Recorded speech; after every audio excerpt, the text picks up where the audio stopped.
Samantala, matapos mag-viral online ang isang campaign jingle na sa May San Ildefonso, Bulacan dahil sa mga lyrics nitong tila nagmamakaawa, kwento sa likod nito ibinahagi mismo ng konsehal na bumuo nito. Para sa isang exclusive na report, Brigada Ann Cortez, ibrigada mo! Brigada! Live report!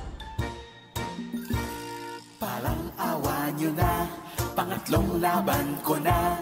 Subukan nyo naman ako, si Nongnong Bautista. Nagmakaawa, equal sumakses na nag-number 1 pa, Best Jingle of 2025 election. Isa nga lang ito sa mga naging komento ng netizens matapos manguna sa pagkakonsehal ng re-elected councilor na si Nongnong Bautista sa May San Ildefonso, Bulacan. Masayang-masaya po ako, hindi ko matanggap. Hindi ko nga alam kung nandiyan pa nga yung ginising ko pa yung asawa ko ng madaling araw. Sabi ko, nanaginip ka ako kagabi. Number 1 konsyal daw ako. Alam niyo, sinampal pa ako ng asawa ko. Nananaginip ka, hindi totoo yun. Panalo ka na, matulog ka na. Mas hindi ko pa po talaga matanggap na ako po yung nanalo. Na numero 1 konsyal sa bayan ng San Ildefonso. Pero bago nga niya makamit ang success na ito ay kinuwento naman niya na dumaan siya sa ilang pagsubok para may pakilala niya ang kanyang sarili sa publiko. Marami po. Nandun na po yung babashing ka, sabihin ano ba gagawin mo sa bayan ng San Ildefonso, sino ka ba, wala ka namang pangalan. Pero yun po yung naging inspirasyon ko para ipagpatuloy yung gusto kong maglingkod sa bayan ng San Ildefonso. Naniniwala naman si Bautista na nakatulong sa kanyang pangangampanya ang campaign jingle na mismong siya pa umanong nakaisip ng mga lyrics. Actually, ginagamit ko na po yung parang awa nyo na po simula pa lang nung ako'y mag-file.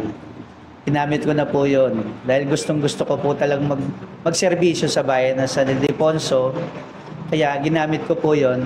Nung time na nandun po ako sa Kubo, nisip ko ano ba magandang jingle. Kung nakikita ko po, narinig ko po mga jingle, puro pangako, puro magaganda salita, panghihikayat dun sa mga tao na sila iboto. Nakaisip po ako ng isang magandang kakaiba na tatatak sa tao na itong tao na to ay nagmamakaawa dahil gusto ko lang pong maglingkod sa bayan ng San Ildefonso. Bilang nasa puso na raw niya ang pagseserbisyo ay tiniyak naman niya na hindi niya sasayangin ang oportunidad na ibinigay sa kanya ng mga residente at sisimulan niya ang mga proyektong tutulong sa bawat sektor.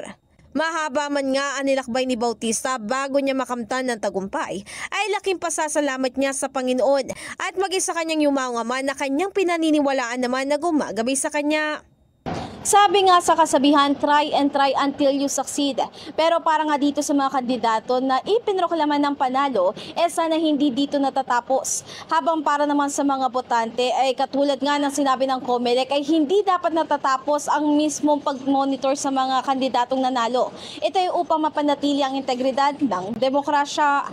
In the heart of changing lives, ako si Brigada Ann Cortez ng 105.1 Brigada News FM Manila, The Music News Authority.